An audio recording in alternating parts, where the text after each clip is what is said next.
एक महत्त्वाची बातमी येते सांगलीमधून। सांगलीची एक महत्त्वाची बातमी आपण पाहूया। सांगलीमध्ये शरद पवार यांच्या राष्ट्रवादीचा जल्लोष पाहायला मिळतोय।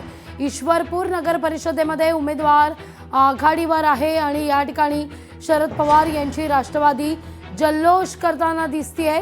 या ठिकाणी शरद पवार यांच्या राष्ट्रवादीचा आत्मविश्वास हा दुणावलेला आहे। सांगलीमध्ये शरद पवार यांच्या राष्ट्रवादीचा जल्लोष। तिथं अमरावतीच्या चिखलदरामध्ये नगर परिषदेमध्ये भाजपला मोठा धक्का बसतोय।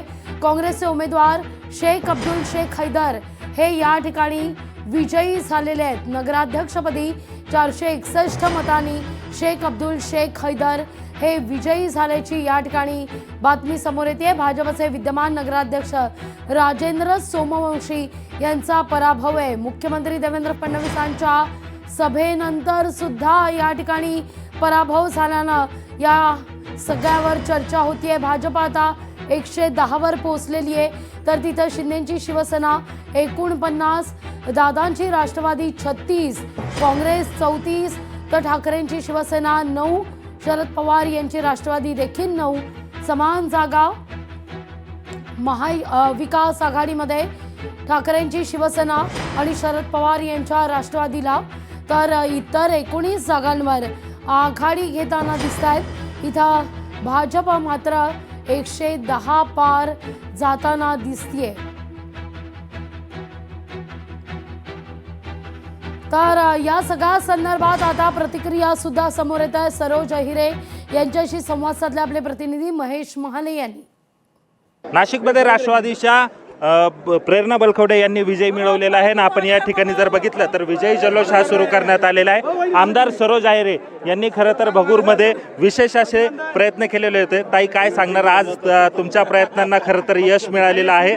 राष्ट्रवादी अजित पवार गटानं 25 वर्षानंतर खरं तर सत्ता उलटवलेली आहे। मी सर्व भगूरकर जनतेचे, माझ्या मायबाप जनतेचे मनापासून आभार व्यक्त करते की माझ्या आमदारकीमध्ये माझ्यानंतरची पहिलीच निवडणूक होती आणि खूप मोठं यश आहे। आणि भगूरकरांना जे जे काही शब्द मी दिलेले आहे ते पाळण्यासाठी हा मार्ग मोकळा झालेला आहे। त्याच्यामुळे मी मनापासून सर्वांचे आभार व्यक्त करते। नाही, मनापासून परत एकदा सर्व मायबाप जनतेचे आभार व्यक्त करते की 1 वर्षांनी पुन्हा एकदा हा गुलाल घेण्याची संधी मिळाली। कारण 2024ला विधानसभेची सदस्य म्हणून मला त्यांनी आशीर्वाद दिलाच, पण आमच्या प्रेरणाताई हे आमच्या छोट्या भगिनी आहेत माझ्या, आणि त्यांनाही भरभरून आशीर्वाद दिले।